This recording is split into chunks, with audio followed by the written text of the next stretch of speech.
pengguna motor listrik terbanyak di Indonesia itu ada di Jakarta. Tapi tempat terpolusi di Indonesia pun di Jakarta.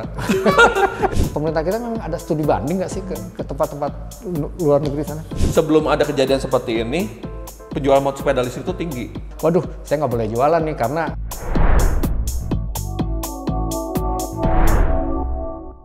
Halo, welcome back to channel EVholic, channel yang membahas beragam hal tentang electric vehicle. Saya Ibeng. Episode kali ini kita akan ngobrol-ngobrol dengan salah satu komunitas sepeda dan motor listrik terbesar di Indonesia, yaitu Cosmic.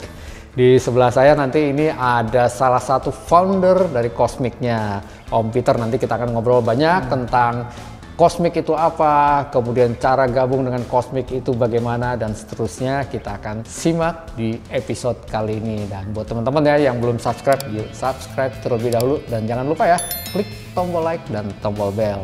Yuk simak episode ini.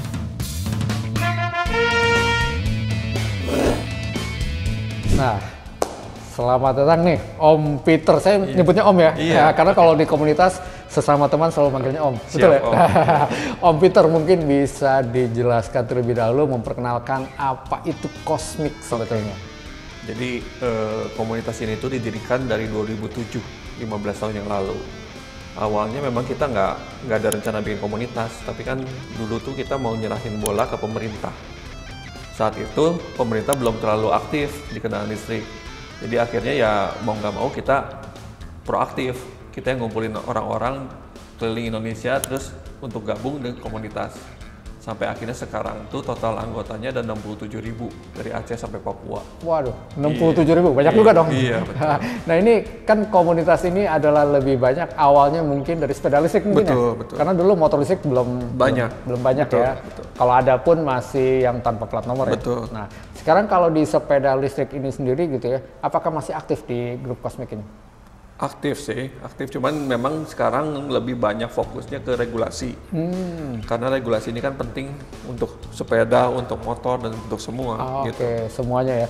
Nah sekarang kalau tadi ada 6.700, itu cara gabungnya gimana sih dengan Cosmic ini? Ya, sebenarnya kalau gabung komunitas itu tinggal ini sih, kendaraaanlistrik.net, komunitas. Nanti tinggal diklik itu langsung masuk ke sana. Masuk ke sana dan itu iurannya tuh gratis seumur hidup. Jadi tujuan bikin komunitas ini sebenarnya percepatan. Orang-orang yang tertarik kendaraan listrik semua masuk ke sana, belajar bersama. Terus orang-orang yang pakai kendaraan listrik juga bisa ada masalah, bisa diskusi di sana, belajar sendiri memperbaikinya, atau minta cari orang yang bisa memperbaiki itu. Jadi one stop. Oke. Ada yang pemakainya ada, yang penjualnya ada, spare partnya juga ada ya.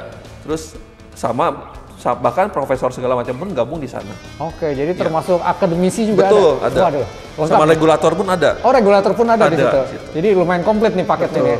Jadi di sana bisa sharing ya, selain masalah juga sharing pengetahuan. Betul. Dan tadi apapun juga itu termasuk misalkan gini, kalau gue mau nyari spare part, Bener. tinggal nyaut di situ terus Bener. banyak yang nyaut. Oke, menarik banget. Jadi kalau kita pakai kendaraan listrik tidak merasa sendiri karena sudah ada 67.000 teman-teman kita yang sama-sama seperti kita. Jadi ada yang bernasib sama, bahkan Betul. ada yang sudah mungkin kalau boleh bilang udah pakai belasan tahun mungkin Betul, ada juga ya. betul. Jadi sharing-sharing pengalaman Betul, juga ya. betul. Nah kalau begitu di komunitas ini apakah tersegmen juga dengan brand-brand tertentu? Jadi misalkan gini, kan kita tahu misalkan contoh lah di sepeda listrik ada banyak ya, ada Celis, ada apa Super Rider, ada Jackie dan segala macamnya gitu. Nanti apakah mereka punya kelompok-kelompok sendiri nih? Nih kelompoknya Celis gitu, ini kelompoknya ini, termasuk juga di motor nih, motor listrik kan juga begitu, ada New, ada Alpha, ada apa, itu ada segmen-segmennya sendiri atau bagaimana? Iya. Jadi sebenarnya awalnya tuh semua gabung di kita, karena kan dulu untuk satu bergabung sendiri pun nggak banyak. Akhirnya kan jadi mau nggak mau bersatu kita di situ. Tapi sering perkembangan zaman kan pasti memang masing-masing itu ada kebanggaan atas brand sendiri kan. Ya akhirnya jadi terbentuk juga. Tapi meskipun mereka terbentuk masing-masing brand, tetap mereka kiblatnya tuh kalau ngumpul kan di Cosmic juga. Oke, jadi anggap saja wadah besarnya Betul, adalah Cosmic ya. betul. Wadah besarnya adalah Cosmic, kemudian nanti masing-masing Bikin lagi. brand ini punya komunitas Betul. sendiri lagi gitu. Tapi tetap aja ngumpul gedenya, ngumpul barengnya semua sesama pemakai kendaraan listrik di Cosmic. Betul. Nah, singkatannya sebetulnya apa sih Cosmic nih? sebenarnya komunitas motor listrik dulunya. Tapi kan sekarang banyak produsen mobil juga gabung. Oh, ada juga Iya. mobil. Terus ada produsen bus juga gabung. Higer segala macam kan ada di situ di dalam. Oh, oke, bus itu setahu saya cuma MAB, Higer, terus Higer. ada lumayan sih banyak, sudah Lumayan banyak juga ya. Oke, termasuk bus berarti ada kendaraan besar juga nih. Betul. Nggak cuma Bahkan motor. Transjakarta itu manajemennya ada di dalam situ juga. Oh, ada digabung. Iya. Oh, benar-benar lengkap nih. Lengkap. Regulator sampai ke produsen, ke Betul. industri, penjual, dealer sampai pemakai, pengguna juga Betul. ada ya. Oke. Sampai bahkan orang-orang yang senang dengan energi terbarukan, solar panel kayak gitu kan. Oh, Iya kan? oke. Yang berkaitan dengan energi Energi baterai besi, ya. betul. Energi besi ya. Betul. Itu juga sering dibahas di sana. Betul, segi bahas. Oke, kalau begitu isu yang lagi hangat nih kebetulan di Cosmic saat ini yang sering ramai dibahas, dibincangkan apa sih? Sebenarnya yang sekarang paling hangat itu ya bantuan 7 juta itu. Oh, oke, bantuan Iya. orang nyebutnya subsidi padahal istilahnya bukan subsidi. Bukan ya? subsidi. Bantuan pemerintah. Betul. Percepatan kendaraan listrik ya, apa saya lupa Betul. nama istilahnya, tapi bantuan pemerintah. Betul. 7 juta rupiah. Nah, ini memang jadi isu yang hangat sebetulnya karena di awal-awal itu kan persyaratannya ketat ya. Betul. Betul ya. Jadi dari sekian yang mendaftarkan, yang diterima hanya sedikit sekali. Benar. Nah, sekarang katanya ini konon, saya belum tahu juga apakah sekarang sudah dirubah. Permennya itu sudah dirubah. Nah, jadi dari permen sejak permen dirubah, sistem juga harus dirubah kan. Yang tadinya verifikasinya KUR, terus BPUM, terus Listrik listrik 450, sama upah, ya. bantuan upah Kemensos. Nanti ini dihapus, tinggal KTP satu. Oke, jadi intinya adalah sebetulnya satu KTP boleh Ya, beli. gitu ya? anybody. Oh, jadi siapapun juga. Siapapun juga, termasuk orang kaya kalau sekarang. Oke. Nah, oke. saya mau cerita kenapa dulunya itu 4 kriteria, akhirnya sekarang dirubah. Jadi sebenarnya garis besarnya tuh gini, pemerintah ingin membantu masyarakat untuk mendapatkan kendaraan listrik. Cuman masalahnya kan nggak semua orang itu langsung berminat dengan kendaraan listrik. Makanya harus ada triggernya dulu. Triggernya itu yang 7 juta itu. Nah, kenapa angkanya 7 juta? 7 juta itu dapat dari harga baterai lithium. Jadi sebenarnya lebih tepatnya ini bantuan untuk mendapatkan baterai lithium. Oh, Sebetulnya seperti itu. sebetulnya ya. Betul. Soalnya begini, ini ramai juga diskusi di Cosmic nih. Kebetulan saya juga ikut gabung di sana ya. Diskusinya menarik adalah gini, kenapa sih pemerintah nggak bantuannya ke baterai aja dibandingkan ke motor gitu. Bener. Ternyata juga sebetulnya Baterai. harusnya baterai. Jadi ini program tuh bukan program sendiri untuk motor listrik. Jadi ini tuh rangkaian dari hilirisasi nikel. Nah, kalau hilirisasi nikel kan nikelnya jadi baterai. Nah, baterainya kan endingnya itu ke kendaraan listrik. Oke. Jadi makanya bantuannya itu 7 juta termasuk dari program hilirisasi nikel itu. Oke. Dan kenapa dulunya itu spesifikasinya itu 4 kriterianya? Karena gini, dulu tuh pertimbangannya gini, begitu dibuka semua, pasti kan orang miskin sama orang kaya itu head to head. Dan pasti orang miskin kelibas tuh. Dengan 130 juta pengguna motor, jatahnya itu cuma 200.000, dijamin langsung habis. Makanya kita perketat dulu, beri kesempatan untuk orang yang lebih kurang mampu untuk mencoba dulu. Setelah mereka semua udah mencoba, ya akhirnya ya kita buka juga untuk yang lain. Ini kan menarik, ini diskusi-diskusi yang di Cosmic itu adalah merasa gini, kalau dulu tujuan pertamanya nih untuk bantuan 7 jutanya itu adalah ke golongan yang boleh dibilang kurang mampu, kan yang jadi pertanyaan adalah mereka sebetulnya nggak butuh motor gitu ya, ngapain juga kasih bantuan kepada orang yang memang tidak membutuhkan. Betul. Karena istilahnya gini, mereka lebih membutuhkan mungkin untuk pangan gitu ya, atau untuk pakaian dan sebagainya gitu ya, bukan ke kendaraan gitu ya. Apalagi istilahnya harga motor listrik kan boleh dibilang cukup tinggi ya, di atas 20 juta, ada juga yang di bawah itu, tapi kita bicara rata-rata 20 juta ke atas gitu rata-rata. Kan jadi diskusi di Cosmic itu bilang gini, kenapa di subsidinya adalah golongan ke bawah ini gitu, karena mereka yakin, kita yakin, semua yakin mereka nggak butuh gitu, gitu. Jadi mungkin sekarang sudah dirubah ya? Udah diubah? Permennya sudah dirubah, tapi untuk actualnya sudah belum? Sedang diproses. Jadi sistemnya sudah dirubah, mungkin beberapa hari ke depan bisa jalan. Harusnya sudah bisa jalan. Nah, cuman yang mengenai masalah menengah ke bawah itu kenapa jadi target? Karena gini, seperti yang kita tahu, mayoritas pengguna motor listrik di Jakarta itu masih ojol. Dan ojol itu orang-orang yang kurang mampu. Terus poin kedua, mereka itu membeli barang produktif bukan konsumtif. Jadi itu barangnya jadi barang modal mereka tuh. Oke, tapi ini menarik nih. Menariknya adalah begini. Ini dari teman-teman, karena di Cosmi juga ada banyak yang teman-teman ojol ya, teman-teman. Mereka bilang gini, semua sudah mencoba untuk apply, untuk isi aplikasi, tapi pada ditolak karena persyaratannya itu tadi bahwa sekarang listrik harus 450 sampai 900, sementara di Jakarta ini hampir tidak ada nih yang 450 sampai 900, udah disuruh ganti ke 1300 begitu kan. Jadi persyaratannya buat mereka udah, wah saya udah nggak masuk nih persyaratan itu. Kemudian yang kedua, bahwa tidak semua pengendara ojol, contohnya ojol ya, itu punya kredit usaha rakyat ya, KUR ya. Betul. Mereka nggak ke sana begitu. Kemudian juga banyak lah persyaratan-persyaratan itu yang akhirnya menyebabkan misalnya gini, ya mereka sendiri pun tidak bisa tidak bisa diakomodir gitu. Jadi maka ini menurut saya kemarin nih diskusi yang hangat, ngalur ngidul, dan kesimpulannya aneh nih. Betul. Jadi gini, memang pemerintah tuh berangkatnya dari bantuan-bantuannya sebelumnya. Dan bantuan-bantuannya sebelumnya kan ada variabelnya itu yang KUR segala macam. Jadi pakai itu. Terus yang kedua, memang ada beberapa orang itu tertolak bukan karena, jadi 4 kriteria itu nggak usah semuanya 4-4 terpenuhi. Salah satu pun bisa. Misalnya saya bukan bermasuk KUR, tapi rumah saya masih 900, dapat. Walaupun dia sebetulnya, anggap aja misalnya dia bukan orang miskin, orang kaya tapi 900, dapat itu. Nah itu, jadi nggak harus 4 itu. Ya, ini yang memang kadang-kadang banyak yang masih salah paham. Dan yang kedua, walaupun ini misalnya salah satu udah tercapai, yang jadi penghambat lagi satu lagi apa? BI checking. Nah, kalau misalnya orang yang mengajukannya itu ternyata BI checking masalah, ya tetap aja masalah. Oke, ini juga salah satu jadi bahasan di kita di grup Cosmic ini adalah mengenai masalah proses untuk checking tadi ya dari Bank Indonesia. Sebenarnya Himbara ya, jadi himpunan bank negara ya, BNI, BRI dan sebagainya ya. Kan rata-rata nih kalau kita bicara tentang penerima tadi subsidi bantuan pemerintah harusnya adalah yang di kalangan bawah. Sebetulnya kalau di BI checkingnya itu berarti adalah golongan-golongan yang boleh dibilang merah.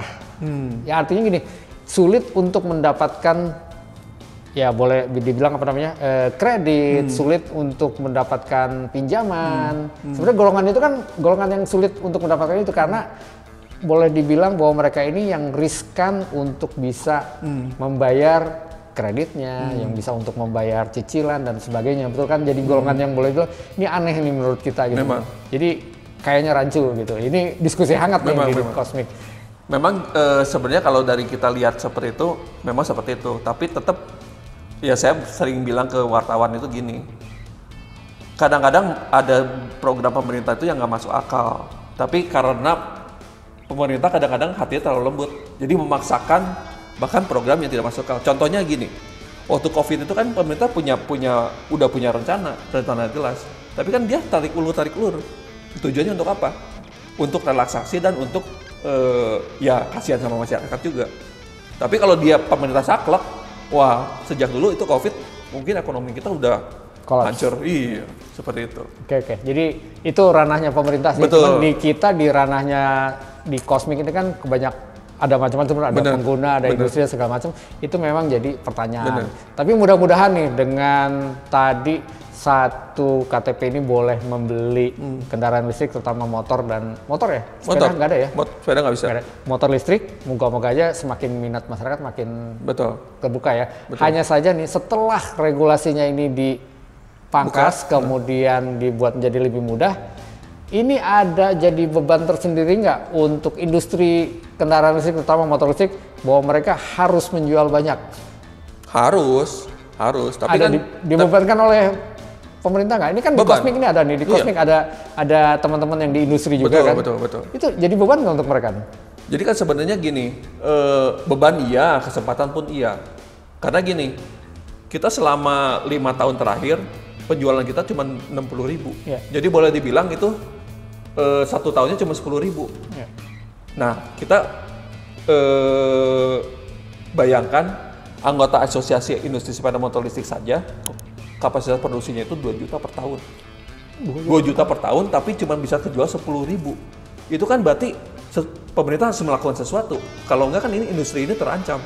Nah, makanya ada yang bantuan dari Permen Perin 6 2023, terus Permen SDM 3 2023 plus Impres 7 2022. Kalau 3 regulasi ini di total tahun depan jadi 3 juta on the road. Motor listriknya tambahnya sampai 3 juta. Itu bisa membantu sustainability industri kendaraan listrik ini. Ya, ini menarik banget. Diskusinya adalah mengenai kendaraan listrik ini kan, terutama banyak orang bilang katanya dia tidak efektif mengurangi karbon ya, polusi ya. Jadi artinya dia hanya efektif kalau memang penggunanya masif. Jadi kalau cuman 100 motor di jalanan, 200.000 di jalanan, tidak berpengaruh sama sekali terhadap penurunan efek polusi gitu ya. Harus masif. Betul. Oke, contohnya gini, pengguna motor listrik terbanyak di Indonesia itu ada di Jakarta. Tapi tempat terpolusi di Indonesia pun di Jakarta. Itu kan udah jelas fakta. Iya. Fakta ya. Iya. Nah ini di Cosmic sendiri nih, kalau penggunanya ini ya, di penggunanya ini sendiri rata-rata ya, mereka sebenarnya sadar dengan untuk clean energy ini atau memang cuman gaya-gayaan sih kebanyakan? Iya, sebenarnya ada 2 kriteria sih. Kemarin juga sempat dari Kemenkeu tuh nanya, ini yang nge-drive orang beli kendaraan listrik itu apa? Ada 2, walaupun yang 2 ini tuh bertolak belakang. Yang satu, memang mereka itu peduli dengan lingkungan, itu satu. Terus yang kedua, karena peduli dengan ekonomi. Nah, ini kan bertolak belakang. Kenapa bisa ada 2 yang kayak gini? Saya bilang, ya memang kalau yang lingkungan itu terlalu ideal. Dan memang kalau orang udah kaya baru bisa mikir lingkungan. Kalau orang miskin, boro-boro mikir lingkungan, isi perut aja susah. Nah, makanya mesti ada pelompatan dari yang ekonomis ke lingkungan. Nah, cara untuk menangkap yang ekonomis itu apa? Ya kita pakai bantuan itu. Itu salah satu triggernya. Satu triggernya. Betul. Oke, menarik. Nah, berarti sekarang kalau begitu ini isu tentang bantuan ini sudah. Isu yang lain yang lebih hangat lagi apa sih kira-kira di Cosmic ini? Ya mungkin masalah sepeda listrik ya. Itu kebetulan nih. Ini karena begini, saya sendiri pengguna sepeda listrik sebetulnya ya. Jadi saya menggunakan sepeda listrik kemana-mana hampir setiap hari. Kemudian saya melihat gini, Permen Hub nomor 40 kalau nggak salah ya, tentang sepeda listrik ini menurut saya adalah menghibiri fungsi dari sepeda listrik gitu ya. Bahwa sepeda listrik ini hanya boleh digunakan di areal tertentu. Hanya boleh di jalan yang ada jalur sepeda. Kemudian juga hanya boleh kecepatan 25 km per jam dan seterusnya begitu ya. Itu menurut saya fungsinya dikebiri oleh Permen Hub tadi. Kenapa? Karena setahu saya yang namanya sepeda listrik itu variasinya sangat banyak. Sangat banyak ini. Sepeda listrik itu bisa dikategorikan sebagai alat untuk transportasi. Sepeda listrik bisa dikategorikan sebagai alat untuk olahraga, MTB segala macam gitu ya. Kemudian sepeda listrik juga bisa dikategorikan sebagai alat untuk wisata dan segalanya gitu ya. Dan masing-masing dari fungsi tadi itu sebetulnya punya spesifikasi yang berbeda. Betul. Nah, tapi di Permen Hub itu kan dianggap rata semua ya. Betul. Jadi artinya kalau menurut saya bahwa sekarang nih saya punya sepeda. Sepeda listrik saya dipakai sehari-hari di jalanan karena memang saya untuk alat transportasi gitu ya. Tapi saya nggak boleh lewat jalur-jalur jalan raya yang tidak ada jalur sepeda, kan lucu. Artinya, wah sepeda saya nggak bisa dipakai dong di situ gitu kan. Artinya, loh kenapa? Padahal kalau secara logikanya sepeda saya bentuknya adalah seperti sepeda konvensional. Hanya saja dia ada motor penggerak yang kecil yang memang membantu kita untuk lebih ringan untuk menggoes misalkan gitu ya. Jadi dia sangat efektif untuk alat transportasi buat saya. Tapi itu masuk kategori sepeda listrik, nggak boleh di jalanan. Ini Cosmic bagaimana nih punya pandangan ini? Apakah Cosmic pernah boleh dibilang memberikan masukan ke pemerintah tentang Permen Hub ini? Iya, sebenarnya itu yang pertama memang dari sisi pemerintah sendiri kan memang informasinya belum terlalu lengkap. Jadi memang kita bisa kasih masukan juga ke pemerintah. Termasuk misalnya kita ada referensi dari luar negeri segala macam, kita juga bisa kasih usulan ke pemerintah. pemerintah open kok tentang itu ya. Betul, menarik Diskusi, banget. Betul. Karena di luar negeri setahu saya yang namanya sepeda listrik itu punya klasifikasi ya. Bener. Jadi kelas A, kelas B, kelas C atau kelas 1, 2, dan 3 di mana masing-masing klasifikasi ini sesuai dengan fungsinya gitu ya. Hanya boleh di pedal, nggak boleh pakai throttle misalkan begitu ya, dan seterusnya lah. Memang ada klasifikasi dan pemerintah kita memang ada studi banding nggak sih ke tempat-tempat luar negeri sana? Sebenarnya kalau misalnya kita kasih referensi, mungkin mereka bisa. Contohnya gini, saya kasih contoh kenapa saya yakin pemerintah nggak resisten. Contohnya gini, Permen Hub itu udah direvisi 1 kali. Ya. Terus Permen Perin juga sudah direvisi. Permen SDM juga direvisi. Jadi pemerintah sebenarnya kalau sampai perlu direvisi pun mereka tidak alergi. Oh, oke. Selama kita bisa kasih data-data dan informasi yang tepat. Oke. Saya rasa sih seperti itu. Oke, baik. Nah, ini kan kebetulan ya di Cosmic ya. Cosmic itu berarti kan wadah yang boleh dibilang terbesar di kendaraan listrik gitu ya. Berarti boleh dong Cosmic mengajukan, usulkan untuk ke pemerintah untuk memberi masukan tentang sepeda listrik ini gitu. Karena kasihan sekali, ini yang terpukul adalah bukan hanya pengguna. Sekarang pengguna ini jadi resah, bingung gitu. Aduh, gua nggak boleh pakai nih. Padahal sementara di tempat lain boleh gitu. Itu kan karena dari pihak kepolisian sendiri pun boleh dibilang tersegmentasi terhadap daerah masing-masing. Interpretasinya berbeda-beda saya lihat ya.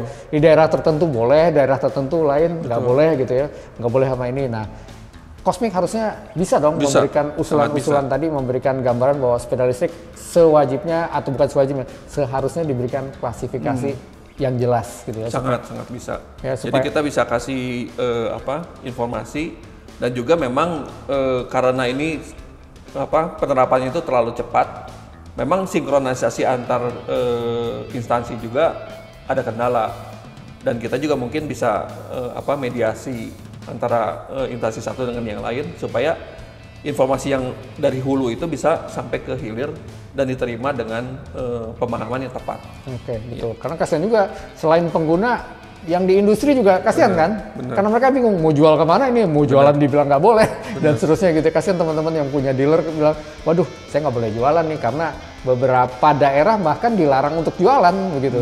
Itu aneh begitu. APM sudah ada yang ngeluh. Jadi sebelum ada kejadian seperti ini, penjualan motor sepeda listrik itu tinggi. Ya. Nah, sejak ada kejadian ini, dropnya banyak sekali. Banyak, ya karena isu ini lumayan hangat. Artinya gini, wah dilarang nggak sih, boleh nggak sih sebetulnya, dan seterusnya. Menurut saya memang harus ada kejelasan yang yang bisa mengklarifikasi semua ini gitu ya.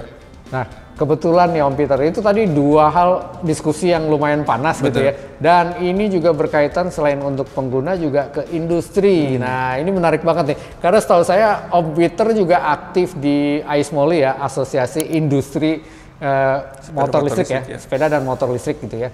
Nah, nanti isu-isu ini juga kan berkaitan sekali dengan industri ya. Betul. Kita akan ngobrol-ngobrol lebih banyak nih. Mungkin nanti Om Peter bisa jelasin lebih banyak dari sisi AISMOLI-nya ya. Siap. Wah, menarik banget nih tuh teman-teman tuh. Kalau memang tertarik ya, nanti ikutin aja di episode mendatang nih. Kita akan bahas tentang AISMOLI dengan Om Peter juga gitu. Nah, mungkin sekarang nih Om Peter ada 1-2 kata-kata untuk pemirsanya EVholic. Jadi saya cuma mau bilang gini, kendaraan listrik itu bukan produk yang baru. Kita sudah pakai 15 tahun yang lalu. Jadi nggak usah terlalu banyak paranoid. Tapi kalau misalnya masih banyak khawatir, masih banyak yang belum tahu, boleh gabung dengan komunitas kendaraan listrik. Di sana nggak harus punya kendaraan listrik baru gabung. Yang belum punya pun bisa gabung. Jadi di situ kita bisa belajar sama-sama, tidak memandang level ekonomi, tidak memandang level pendidikan, siapapun boleh masuk. Jadi kita berusaha bikin komunitas sebagai wadah agar Indonesia tuh bisa menjadi suatu negara yang kuat untuk kendaraan listrik, punya fondasi yang kuat. Jangan sampai kita nanti akhirnya jadi konsumen lagi seperti zaman kendaraan bensin. Kurang lebih seperti itu. Oke, terima kasih banyak Om Peter untuk ngobrol-ngobrolnya. Ini nanti kita akan lanjutkan ngobrol dengan Om Peter tentang AISMOLI, dan jangan lupa buat teman-teman tuh yang belum subscribe, yuk subscribe terlebih dahulu. Jangan lupa klik tombol like dan tombol bell. Yuk, see you next time. Salam EVholic. Produsennya. Cuman di AISMOLI itu ada 3 kategorinya. Nah, ini apakah ada syarat tertentu untuk gabung? Sebenarnya syaratnya simpel sih, kan AISMOLI itu mitra pemerintah. Jadi untuk jadi anggota itu